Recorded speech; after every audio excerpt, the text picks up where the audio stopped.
Excuse me, നിങ്ങൾക്ക് ദുബായിൽ നല്ല സാലറി ഉണ്ടായിരുന്നില്ലേ, പിന്നെ എന്തിനാ ജർമ്മനിലോട്ട് മൂവ് ചെയ്തേ? Come, I'll tell you.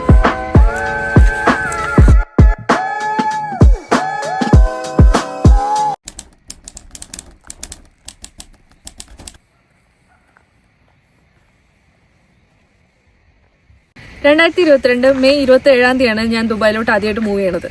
അന്ന് എൻ്റെ സാലറി 3000 ദിർഹംസ് ആയിരുന്നു. പിന്നെ അത് കഴിഞ്ഞ് ഞാൻ ജോലി റിസൈൻ ചെയ്യുമ്പം അതിന് ഡബിളായി എൻ്റെ സാലറി.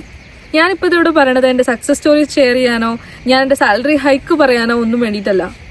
ഞാൻ എൻ്റെ ഈ ചെറിയ യൂട്യൂബ് ജേർണിയിൽ എങ്ങനെയെങ്കിലും യൂറോപ്യൻ കൺട്രീസിൽ മൂവ് ചെയ്താൽ മതി, അതിനുവേണ്ടി എത്ര ലക്ഷങ്ങൾ വേണമെങ്കിലും ചിലവഴിക്കാമെന്ന് പറയുന്ന ഒത്തിരി ആൾക്കാരെ കാണുന്നുണ്ടായി. ആക്ച്വലി നമ്മൾ ആടുജീവിതത്തിലും ഗദാമയിലൊക്കെ കാണുന്ന പോലെ ഒരു മരുഭൂമിയൊന്നും അല്ല നമ്മുടെ ഈ GCC കൺട്രീസ് എന്നും ഈ അറബ് കൺട്രീസിൽ ഒത്തിരി ഓപ്പർച്യൂണിറ്റീസ് ഉണ്ടെന്നും നിങ്ങളെ കൂടെ ഒന്ന് അറിയിക്കാനാണ് ഈ വീഡിയോ. ഞാനും ഒരിക്കൽ ദുബായിലോട്ട് മൂവ് ചെയ്യുന്നതിന് മുന്നേ സൗദിയും UAE ഒക്കെ ഡിഫറെൻറ്റ് കൺട്രീസ് ആണെന്നും UAE ഒരു സ്ഥലം മാത്രമാണ് ദുബായ് എന്നൊന്നും അറിയാത്ത ഒരു പൊട്ടിപ്പെണ്ണായിരുന്നു. എബ്രോഡ് മൂവ് ചെയ്യാൻ ആഗ്രഹിക്കുന്ന ആൾക്കാർ, എസ്പെഷ്യലി യൂറോപ്യൻ കൺട്രീസിലോട്ട് മൂവ് ചെയ്യാൻ ആഗ്രഹിക്കുന്ന ആൾക്കാർ എന്തുകൊണ്ട് അറബ് കൺട്രീസ് ഒരു സെക്കൻഡ് ഓപ്ഷനായി പോലും വെക്കുന്നില്ല എന്നതാണ് എൻ്റെ കൺസേൺ. എബ്രോഡിൽ IT കമ്പനിയിൽ വർക്ക് ചെയ്യുന്ന ഒരു ബുദ്ധിജീവിയുടെ വീഡിയോ ആണ് നിങ്ങൾ കാണാൻ ആഗ്രഹിക്കുന്നതെങ്കിൽ you can skip this video. കാരണം ഞാനൊരു ആവറേജ് സ്റ്റുഡൻ്റ് ആയിരുന്നു. എഡ്യൂക്കേഷണൽ കരിക്കുലത്തിൽ എവിടെയും ബ്രില്യൻസ് കാണിക്കാത്ത, A+കളൊന്നും വാരി കൂട്ടാത്ത ഒരു വെരി ആവറേജ് സ്റ്റുഡൻറ്റ്. എൻ്റെ എഡ്യൂക്കേഷൻ BSc കമ്പ്യൂട്ടർ സയൻസ് മാത്രമാണ്. അത് കഴിഞ്ഞ് ഞാൻ ക്യാമ്പസ് പ്ലേസ്ഡ് ആയി TCS ഒരു MNC കമ്പനി ഇന്ത്യയിൽ. And I truly want to represent that average community here. അതുകൊണ്ട് തന്നെ ഞാൻ എൻ്റെ പേഴ്സണൽ സ്റ്റോറിയാണ് ഈ വീഡിയോയിലൂടെ ഷെയർ ചെയ്യാൻ ആഗ്രഹിക്കുന്നത്. ഓൾറെഡി ഞാൻ ജർമ്മനിയിൽ ജോലി കിട്ടിയതിനെ പറ്റി ഒരു ഇൻഫോർമേറ്റീവ് വീഡിയോ അപ്ലോഡ് ചെയ്തിട്ടുണ്ട്. ഞാൻ ജർമ്മനിയിൽ ഒരു ERP സിസ്റ്റത്തിൻ്റെ ടെക്നിക്കൽ സൈഡിലാണ് വർക്ക് ചെയ്യുന്നത്. ഞങ്ങൾ ലൊക്കേഷൻ ചെറുതായിട്ടൊന്ന് മാറ്റി, പാർക്കിൽ പിള്ളേരൊക്കെ കളിക്കാൻ വന്നിട്ടുണ്ട്. ഇനി ഞാൻ എൻ്റെ ദുബായ് സ്റ്റോറി ഷെയർ ചെയ്യാം. ഞാനും അച്ഛനും കൂടിയാണ് അന്ന് 2022 ആദ്യമായിട്ട് ദുബായിലോട്ട് പോയത്. എനിക്ക് ജോലി കിട്ടിയിട്ടാണ് പോണേ. അതൊരു ഫ്രഷർ വേക്കൻസി ആയിരുന്നു, നാട്ടിൽ നിന്ന് തന്നെ ഹയർ ചെയ്തതാണ്. അപ്പോൾ ഒരു വിസയൊക്കെ അയച്ചു തന്നിട്ടുണ്ടായിരുന്നു. അങ്ങനെ ദുബായിലോട്ട് മൂവ് ചെയ്യാൻ തീരുമാനിച്ചപ്പോഴാണ് വീട്ടുകാരോടും നാട്ടുകാരോടൊക്കെ നമ്മൾ പോണ കാര്യം പറയണേ. അന്ന് കല്യാണമൊന്നും കഴിക്കാണ്ട് പെൺകുട്ടി ദുബായിക്ക് പോവേ എന്നൊക്കെ പലരും ചോദിച്ചു. പക്ഷെ മറ്റേത് കൺട്രീനേക്കാളും 101 ഞാൻ പറയും അത്രയും സേഫസ്റ്റ് കൺട്രിയാണ് ദുബായ്, ഐ മീൻ UAE. ദുബായിലെത്തി 1-2 ദിവസം അച്ഛൻ്റെ ഒരു ഫ്രണ്ടിന്റെ വീട്ടിലാണ് താമസിച്ചിട്ടുണ്ടായിരുന്നത്, സുനി അങ്കിള്. അന്ന് ഞങ്ങളെ കുറെ ഹെൽപ്പ് ചെയ്തിട്ടുണ്ട്. പിന്നെ അത് കഴിഞ്ഞ് കരാമയില് റൂമിലോട്ട് മൂവ് ചെയ്തു. അവിടെ എനിക്കൊരു ഫ്രണ്ട് ഉണ്ടായി. പിന്നെ അവിടെ വന്ന് ഒത്തിരി ഫ്രണ്ട്സ് ഉണ്ടായി. എനിക്ക് എല്ലാവരും പോലെ ഇനീഷ്യൽ സ്ട്രഗിൾസ് ഒത്തിരി ഉണ്ടായിരുന്നു. പക്ഷെ ഒരു കാര്യത്തിൽ ഞാൻ ഭയങ്കര ഗ്രേറ്റ്ഫുൾ ആണ്. കാരണം വന്ന് 1 മാസം കഴിഞ്ഞപ്പോൾ തന്നെ ഞാൻ ഫൈനാൻഷ്യലി ഇൻഡിപെൻഡന്റ് ആയി. ഒത്തിരി സ്ട്രഗ്ലിംഗ് സ്റ്റോറി ഉണ്ട്, പക്ഷെ അതൊന്നും അല്ല ഞാനിവിടെ ഷെയർ ചെയ്യണേ. അങ്ങനെ ജോലിക്ക് കയറി, ഫസ്റ്റ് സാലറി കിട്ടി. എന്റെ കൂടെയുള്ള ആൾക്കാരൊക്കെ, അതായത് ഇപ്പൊ എന്റെ നല്ല ഫ്രണ്ട്സ് ആണ്. അവരെല്ലാരും ദുബായിൽ വിസിറ്റ് വിസ എടുത്ത് വന്ന ആൾക്കാരാണ്. 1-2 തവണയൊക്കെ വിസിറ്റ് വിസ എക്സ്റ്റെൻഡ് ചെയ്ത് അന്നത്തെ അവരുടെ ഇനീഷ്യൽ സ്ട്രഗിൾസ് ഒക്കെ ഞാൻ നേരിട്ട് കണ്ടിട്ടുള്ള ആളാണ്. ഇപ്പൊ അവര് ലൈഫിൽ എത്രത്തോളം സക്സസ്ഫുൾ ആണെന്നുള്ളതിൽ ഞാനും വളരെയേറെ സന്തോഷിക്കുന്നു. എന്റെ ഫ്രണ്ട്സ് അവിടെ കെമിസ്റ്റ് ആയിട്ടും ആർക്കിടെക്ട്സ് ആയിട്ടും നേഴ്സ് ആയിട്ടും സിവിൽ എഞ്ചിനീയേഴ്സ് ആയിട്ടൊക്കെ വർക്ക് ചെയ്യുന്ന ആൾക്കാരാണ്. അവര് നാട്ടിൽ എക്സ്പീരിയൻസ് ഉള്ളവരുണ്ട്, ചിലർ എക്സ്പീരിയൻസ് ഇല്ലാതെ ഫ്രഷർ ആയിട്ട് വന്നവരുണ്ട്. എല്ലാവർക്കും അങ്ങനെ വിസിറ്റ് വിസ എടുത്ത് വന്ന് ജോലി കിട്ടി. അറൌണ്ട് ഒരു 8000 ഇന്ത്യൻ റുപ്പി നമ്മളെ നാട്ടിൽ നിന്ന് UAE പോകാനാവുന്നുള്ളൂ, ഐ മീൻ വിസയ്ക്ക് ആവുന്നുള്ളൂ. പിന്നെ ടിക്കറ്റ് ഫെയർ, ഇനീഷ്യൽ ഡേയ്സിൽ അവിടെ തങ്ങാനും ജോലി അന്വേഷിക്കാനും ഫുഡിനൊക്കെ വേണ്ടിയിട്ടുള്ള എക്സ്പെൻസ്, ഇതെല്ലാം കൂടെ കാൽക്കുലേറ്റ് ചെയ്യുമ്പോൾ പോലും നമ്മൾ യൂറോപ്യൻ കൺട്രിയിലോട്ട് മൂവ് ചെയ്ത് ജോലി അന്വേഷിക്കുന്നതിനേക്കാളും അത് വളരെ കുറവാണ്. അതുകൊണ്ട് നമുക്കൊരു ചോയ്സ് പോലെ എപ്പോഴും വെക്കാവുന്ന ഒരു കാര്യമാണ് ഇപ്പോഴും നമ്മുടെ ഈ അറബ് കൺട്രീസിൽ ജോലി അന്വേഷിക്കുന്നത്. പിന്നെ ഒത്തിരി നല്ല നല്ല ഓപ്പർച്യൂണിറ്റീസ് ആണ് അവിടെയൊക്കെ ഉള്ളത്. ഇനി എന്റെ കാര്യം പറയാം. എനിക്ക് മൺഡേ ടു ഫ്രൈഡേ ആയിരുന്നു ജോലി. 5 ദിവസമായിരുന്നു. ഓൾമോസ്റ്റ് എല്ലാ IT കമ്പനിയിലും 5 ദിവസം തന്നെയായിരിക്കും ജോലി ഉണ്ടാവുക. പക്ഷെ എന്റെ ഫ്രണ്ട്സ് സാറ്റർഡേ വർക്ക് ചെയ്യുന്നവരുണ്ട്. ഞങ്ങൾ അന്ന് പബ്ബിൽ പോവായിരുന്നു, പാർട്ടിക്ക് പോവായിരുന്നു. ദുബായ് വളരെ ബ്യൂട്ടിഫുൾ ആയിട്ടുള്ള ഒരു കൺട്രിയാണ്. ഒരുപാട് നല്ല സ്ഥലങ്ങളുണ്ട് കാണാൻ, ഒരുപാട് എക്സ്പ്ലോർ ചെയ്യാനുണ്ട്. ഇതിനേക്കാളൊക്കെ അപ്പുറം നമുക്ക് വളരെയധികം ഫ്രീഡം തരുന്ന ഒരു കൺട്രിയാണ്. നമ്മൾ മൂവിലൊന്നും കാണുന്ന പോലെ അറബ് കൺട്രീസ് ഉണ്ട് അങ്ങനെ, പക്ഷെ ദുബായ് ഒരിക്കലും അങ്ങനത്തെ ഒരു സ്ഥലമല്ല. നമുക്ക് നമ്മളെ ഇഷ്ടമുള്ള പോലെ ജീവിക്കാം അവിടെ. മാത്രമല്ല ഞാൻ കരാമയിലാണ് താമസിച്ചിട്ടുണ്ടായിരുന്നത്. അവിടെ റസ്മിയൻ നമ്മുടെ നാട്ടിൽ കിട്ടുന്നതിനേക്കാളും അടിപൊളി ഫുഡാണ് എനിക്ക് അവിടെ കിട്ടിക്കൊണ്ടിരുന്നത്. അതും വളരെ എക്സ്പെൻസീവ് ഒന്നല്ല ഫുഡിന്റെ കാര്യത്തിൽ ദുബായ്, പക്ഷെ സ്റ്റേ വളരെ എക്സ്പെൻസീവ് ആയിട്ടുള്ള ഒരു കാര്യം തന്നെയായിരുന്നു. ഇനി ഞാൻ എന്തുകൊണ്ടാണ് ദുബായിൽ നല്ല ജോലി വിട്ടിട്ട് ഇപ്പൊ ജർമ്മനിയിലോട്ട് മൂവ് ചെയ്തതെന്ന് ഞാൻ പറയാം. അതിന് ആദ്യം ഒരു കമ്പാരിസൺ സ്റ്റോറി പറയണം. ഞാൻ എന്റെ ജർമ്മനിയിലെ ജോബ് ഹണ്ടിങ് വീഡിയോസിൽ പറയുന്ന കാര്യങ്ങൾ തന്നെയാണ് എന്നെ ജർമ്മനിയിലോട്ട് മൂവ് ചെയ്യാൻ ഹെൽപ്പ് ചെയ്തിട്ടുള്ളത്. അതായത് ജർമ്മനിയിൽ എന്റെ ഹസ്ബൻഡ് ഇവിടെയാണ് വർക്ക് ചെയ്യണത്. അന്ന് നമ്മൾ കല്യാണം കഴിച്ചിട്ടില്ല. പക്ഷെ ഞാൻ ദുബായിൽ വർക്ക് ചെയ്യുന്ന സമയത്ത് തന്നെ ലിങ്ക്ഡിനിൽ എപ്പോഴും സെർച്ച് ചെയ്യായിരുന്നു എന്റെ പ്രൊഫഷനിൽ ഇവിടെയുള്ള ജോബ് വേക്കൻസീസിനെ പറ്റി. അപ്പൊ ഞാനൊരു റിസ്ക് എടുക്കാൻ തയ്യാറായി. എന്റെ ദുബായിൽ നല്ല ജോലി റിസൈൻ ചെയ്തിട്ട് ഇവിടെ വന്ന് ജോലി അന്വേഷിക്കുക എന്നുള്ളൊരു റിസ്ക് എടുക്കാൻ എന്നെ പ്രേരിപ്പിച്ചത് ഇവിടെ ജോബ് വേക്കൻസീസ് ഒത്തിരി ലിങ്ക്ഡിനിൽ കാണുന്നത് കൊണ്ട് തന്നെയാണ്. പക്ഷെ അതിലെല്ലാം ജർമ്മൻ ചോദിക്കുന്നുണ്ടായിരുന്നു.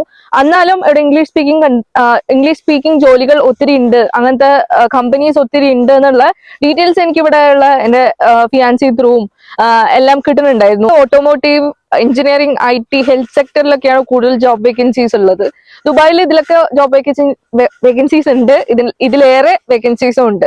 ഇനി നമുക്ക് കമ്പയർ ചെയ്യാനുള്ള സാലറി സ്ട്രക്ചർ ആണ്. സാലറി നമുക്ക് ചുമ്മാ സാലറി മാത്രം പറയാൻ പറ്റില്ല, കാരണം ദുബായിൽ നമ്മൾ ടാക്സ് ഒന്നും പേ ചെയ്യുന്നില്ല. നമുക്ക് എത്രയാണോ സാലറി അത് നമുക്ക് ഇൻ ഹാൻഡ് കിട്ടുവാണ്. പക്ഷെ ജർമ്മനിയിൽ അങ്ങനെയല്ല, 40% ആണ് ഇവിടെ ടാക്സ്. ദുബായിൽ ആവറേജ് ആയിട്ട് ഒരു 6,000 AD സാലറി വാങ്ങിക്കുന്ന ഒരാളാണെങ്കിൽ അയാള് കപ്പിളായിട്ട് താമസിക്കുകയാണെങ്കിൽ 1 BHK താമസിക്കുന്നത്. ഒരു 2,500 എന്തായാലും റെന്റ് ഉണ്ടാവും. പിന്നെ അത് കഴിഞ്ഞ് ഗ്രോസറി ഒരു 500 to 600 വരും. പിന്നെ ട്രാൻസ്പോർട്ടേഷൻ, ലെഷർ എല്ലാത്തിനും കൂടെ ഒരു 500 വരുമായിരിക്കും ഈച്ച്. പിന്നെ ബാക്കി എന്റർടൈൻമെന്റിന് എല്ലാം കൂടെ ഒരു 300 കൂടെ സ്പെൻഡ് ചെയ്ത് കഴിഞ്ഞാൽ മൊത്തമായിട്ട് നമുക്കൊരു 2,000 to 2,300 റേഞ്ചിലൊക്കെ നമുക്ക് സേവ് ചെയ്യാൻ പറ്റുന്നുണ്ടാവും. അത് ഞാൻ ഇന്ത്യൻ റുപ്പി ആയിട്ട് കാൽക്കുലേറ്റ് ചെയ്തോടെ കാണിക്കാം. ഇനി ഞാൻ ജർമ്മനിയുടെ കേസിൽ പറയാം. നമുക്കൊരു സാലറി ഇയർലി ബേസിസിൽ 50,000 euros ആണെങ്കിൽ നമ്മുടെ ഇൻഹാൻഡ് സാലറി, നമുക്ക് മന്ത്ലി കിട്ടുന്ന സാലറി 4,100 ആയിരിക്കും. അതിൽ നമുക്ക് ഇൻഹാൻഡ് കിട്ടുന്ന സാലറി നമ്മൾ ടാക്സ് കട്ട് ചെയ്തിട്ട് 40% കട്ട് ചെയ്തിട്ട് നമുക്ക് ഇൻഹാൻഡ് കിട്ടുന്നത് ഒരു 2,600 ആയിരിക്കും. ഇവിടെ നമുക്ക് റെന്റ് ഒരു 1,200 ആവും. പിന്നെ ഗ്രോസറി ഒരു 400 euros ആയിരിക്കും രണ്ടുപേർക്കും കൂടെ വരിക. ട്രാൻസ്പോർട്ടേഷൻ ഒരു 150 ഒക്കെ ആവുമായിരിക്കും. നമ്മൾ പബ്ലിക് ട്രാൻസ്പോർട്ടേഷൻ മോസ്റ്റ്ലി യൂസ് ചെയ്യുന്ന കാര്യമാണ് പറയണത്. പിന്നെ എന്റർടൈൻമെന്റിന് എല്ലാം കൂടെ ഒരു 200 euros കൂടെ സ്പെൻഡ് ചെയ്ത് കഴിഞ്ഞാൽ നമ്മളെ സേവിങ്സ് എന്ന് പറയുന്നത് ഒരു 600 to 800 euros ആയിരിക്കും. അത് ഇന്ത്യൻ റുപ്പിയിൽ ഞാൻ കാൽക്കുലേറ്റ് ചെയ്ത് കാണിക്കാം. സോ കമ്പാരിറ്റീവ്ലി നിങ്ങൾക്ക് കമ്പയർ ചെയ്താൽ മനസ്സിലാവുണ്ടാവും ചെറിയൊരു ഡിഫറൻസ് രണ്ട് കൺട്രീസും തമ്മിലുണ്ട്. എന്നാൽ അതൊരു ഭയങ്കര വലിയ ഡിഫറൻസ് ആണോന്ന് എനിക്ക് പറയാൻ പറ്റില്ല. പക്ഷെ നല്ല പ്രൊഫഷനിൽ നല്ല സാലറിയിൽ, ഇതൊരു ആവറേജ് സാലറിയാണ് പറയണത്, നല്ല സാലറിയിൽ ജോലി ചെയ്യുന്ന ആൾക്ക് ഇതിനേക്കാളും സേവ് ചെയ്യാൻ പറ്റും. പിന്നെ നമ്മളെ കപ്പിളിൽ രണ്ടുപേരും വർക്ക് ചെയ്യുകയാണെന്നുണ്ടെങ്കിൽ ഒരാളുടെ സാലറി ഉറപ്പായിട്ട് സേവ് ചെയ്യാൻ പറ്റും. ഇത്രയൊക്കെ പറഞ്ഞിട്ട് ഞാൻ എന്തിനാ ജർമ്മനിയിലോട്ട് മൂവ് ചെയ്തതെന്ന് ഞാൻ പറയാം. ഞാൻ ജർമ്മനി ചൂസ് ചെയ്യാനുള്ള major reason work life balance ആണ്. വർക്ക് ലൈഫ് ബാലൻസിനെ പറ്റി പറയുമ്പം ബെസ്റ്റസ്റ്റ് കൺട്രി ജർമ്മനി തന്നെയാണ് ദുബായ് വെച്ച് കമ്പയർ ചെയ്യുമ്പോൾ എന്ന് ഞാൻ പറയും. കാരണം ഇവിടെ വർക്കിംഗ് എൻവയോൺമെന്റ് വളരെ നല്ലതാണ്. നമുക്ക് ഹോം ഓഫീസ് ചെയ്യാൻ പറ്റും. വീക്ക്ലി നമ്മളൊരു ട്വൈസ് ഒക്കെ ഓഫീസിൽ പോണ രീതിയിലാണ് ഇവിടെയുള്ള ഒട്ടുമിക്ക ഓഫീസും വർക്ക് ചെയ്യുന്നത്. പിന്നെ നമ്മളെ ഹൈറാർക്കി ലെവല് വളരെ അങ്ങനെ പ്രോബ്ലംസ് ഒന്നും അധികം ഫേസ് ചെയ്യേണ്ടി വരില്ല. മാത്രമല്ല എനിക്ക് പലപ്പോഴും തോന്നിയിട്ടുണ്ട് ദുബായിൽ വർക്ക് ചെയ്യുമ്പം HRS വർക്കിംഗ് ഫോർ കമ്പനിക്ക് വേണ്ടി, എംപ്ലോയീസിന് വേണ്ടിയിട്ടല്ലാന്ന്. കാരണം നമ്മളെ വെൽഫെയർ അല്ല അവർ കൂടുതൽ ശ്രദ്ധിക്കുക, കമ്പനിക്ക് വേണ്ടിയിട്ടായിരിക്കും. അപ്പൊ നമ്മളെ ട്രീറ്റ് ചെയ്യുന്നതും ആ രീതിയിൽ തന്നെ ആയിരിക്കും. പക്ഷെ ഇവിടെ ഒരിക്കലും അങ്ങനെയല്ല. നമുക്ക് വർക്ക് ലൈഫ് ബാലൻസ് ഉണ്ടെന്ന് ഉറപ്പുവരുത്തുന്ന കമ്പനീസ് ആണ് ഇവിടെ ഉള്ളത്. മാത്രമല്ല ഇവിടെ ഒട്ടുമിക്ക കമ്പനീസും അബ്രോഡ് വർക്ക് ചെയ്യാനുള്ള ഒരു ഫെസിലിറ്റിയും എംപ്ലോയീസിന് കൊടുക്കുന്നുണ്ട്. അതായത് നമുക്ക് റിമോട്ട് ആയിട്ട് വർക്ക് ചെയ്യാം, വേറെ എവിടെയെങ്കിലും പോയിട്ട്. അതായത് നമ്മളെ ഹോം കൺട്രിയിൽ പോയിട്ട്, ഇന്ത്യയിൽ പോയിട്ട് നമുക്ക് 1 month ഒക്കെ വർക്ക് ചെയ്യാവുന്നതേ ഉള്ളൂ. അങ്ങനത്തെ ഫെസിലിറ്റീസും ഇവിടെയുള്ള കമ്പനീസ് കൊടുക്കുന്നുണ്ട്. ഇനി സോഷ്യൽ സെക്യൂരിറ്റി ബെനിഫിറ്റ്സ് ആണ്. ദുബായിൽ നമുക്ക് ഹെൽത്ത് ഇൻഷുറൻസ് നമ്മളെ കമ്പനി തന്നെ പ്രൊവൈഡ് ചെയ്യും. അതിന്റെ ബെനിഫിറ്റ്സ് ഒക്കെ തന്നെ കമ്പനി ടു കമ്പനി ഡിഫറെന്റ് ആയിരിക്കും. പിന്നെ പെൻഷൻ ഒന്നും ഇല്ല, കാരണം നമ്മളതിൽ നിന്ന് 1 രൂപ പോലും ഒരു ടാക്സ് വാങ്ങിക്കുന്നില്ല. പക്ഷെ ജർമ്മനിയിൽ അങ്ങനെയല്ല, നമ്മൾ 40% ടാക്സ് കൊടുക്കുന്നുണ്ട്. അതിൽ നമ്മുടെ ഹെൽത്ത് ഇൻഷുറൻസ് നമ്മുടെ കമ്പനി ഹാഫ് പേ ചെയ്യും, ഹാഫ് നമ്മൾ പേ ചെയ്യണം. പിന്നെ നമ്മുടെ പെൻഷൻ അത് അവര് നമ്മളെ ടാക്സിന്ന് പിടിക്കുന്നുണ്ട്, അത് നമുക്ക് തിരിച്ചു തരും. അൺഎംപ്ലോയ്മെന്റ് ഇൻഷുറൻസ് ഉണ്ട് ഇവിടെ, അത് നമ്മൾ പേ ചെയ്യണം. ഇപ്പൊ ദുബായിലും അതൊക്കെ ഉണ്ടെന്ന് തോന്നുന്നു. പക്ഷെ ടാക്സ് മറ്റേത് യൂറോപ്യൻ കൺട്രി വെച്ച് നോക്കുമ്പോഴും ജർമ്മനിയിൽ വളരെ കൂടുതലാണ്, അത് 40% ആണ്. പിന്നെ വേറൊരു കാര്യമുള്ളത്, നമ്മള് ദുബായിലോ GCC കൺട്രീസിലൊക്കെ വർക്ക് ചെയ്യുന്നവർക്ക് ടിക്കറ്റ് കമ്പനി സ്പോൺസർ ചെയ്യും. പക്ഷെ നാട്ടിൽ പോകാൻ 1 year ഒക്കെ കഴിഞ്ഞ് നാട്ടിൽ പോകാൻ ടിക്കറ്റ് കമ്പനി സ്പോൺസർ ചെയ്യും. ഞാൻ വർക്ക് ചെയ്യുമ്പോൾ അങ്ങനെയായിരുന്നു, കമ്പനി തന്നെ എനിക്ക് സ്പോൺസർ ചെയ്തിട്ടുണ്ടായിരുന്നു നാട്ടിൽ പോകാനായിട്ട്. പക്ഷെ ഇവിടെ വർക്ക് ചെയ്യുമ്പോൾ അങ്ങനെയല്ല, നമ്മൾ തന്നെ പൈസ എടുത്തിട്ട് നമ്മൾ തന്നെ സ്പെൻഡ് ചെയ്തിട്ട് വേണം പോകാൻ. അതും ടിക്കറ്റ് ഫെയർ വളരെ കൂടുതലായിരിക്കും. നമുക്കറിയാം GCC കൺട്രീസിലോട്ട് ട്രാവൽ ചെയ്യുന്നത് ഇന്ത്യ ടു വളരെ ഈസിയാണ്. അതുപോലെയല്ല ടിക്കറ്റ് ഫെയർ യൂറോപ്പ് കൺട്രീസിൽ ട്രാവൽ ചെയ്യുമ്പോൾ വളരെ കൂടുതലായിരിക്കും. ഇനി വിസയുടെ കാര്യം പറയാം. ദുബായിൽ വർക്ക് ചെയ്യുമ്പോൾ വിസ നമ്മുടെ കമ്പനിയാണ് സ്പോൺസർ ചെയ്യണത്.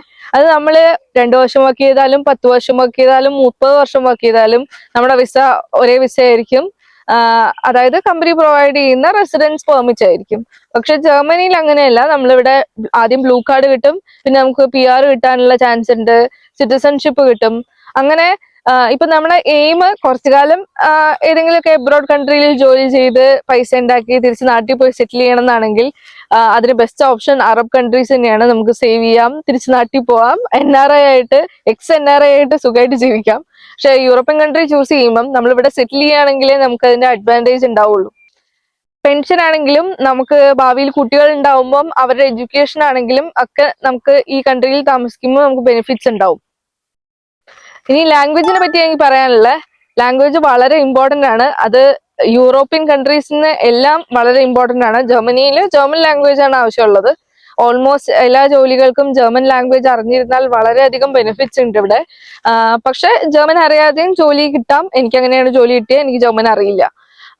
പക്ഷെ ദുബായിൽ നമുക്ക് അങ്ങനത്തെ ഒരു ലാംഗ്വേജ് ബാരിയർ ഇല്ല. നമുക്ക് ഇംഗ്ലീഷ് അറിഞ്ഞിരുന്നാൽ മതി. ഇതിൽ വെച്ചിട്ട് ഇനി ചൂസ് ചെയ്യേണ്ടത് നിങ്ങളാണ്. എബ്രോഡ് എവിടെയെങ്കിലും മൂവ് ചെയ്താൽ മതി. നമ്മളെ സാലറിയാണ് ഇഷ്യൂ, നമുക്ക് പൈസയാണ് വേണ്ടതെന്നുണ്ടെങ്കിൽ, നല്ല ജോബ് ഓപ്പർച്യൂണിറ്റീസ് ആണ് വേണ്ടതെങ്കിൽ ഈ 2 കൺട്രീസും, അതായത് യൂറോപ്യൻ കൺട്രീസും അറബ് കൺട്രീസും നല്ല ഓപ്ഷൻസ് തന്നെയാണ്. പക്ഷെ പലർക്കും പല രീതിയിലുള്ള ആഗ്രഹങ്ങളായിരിക്കുമല്ലോ. യൂറോപ്യൻ കൺട്രീസിൽ സെറ്റിൽ ചെയ്യണമെന്ന് ആഗ്രഹമുള്ളവർ പിന്നെ ഒരു സെക്കൻഡ് ഓപ്ഷനെ പറ്റി ചിന്തിക്കേണ്ട. നിങ്ങൾ യൂറോപ്പിൽ വരാൻ തന്നെ ട്രൈ ചെയ്യുക. ഇവിടെയും ഒത്തിരി ജോബ് ഓപ്പർച്യൂണിറ്റീസ് ഉണ്ട്.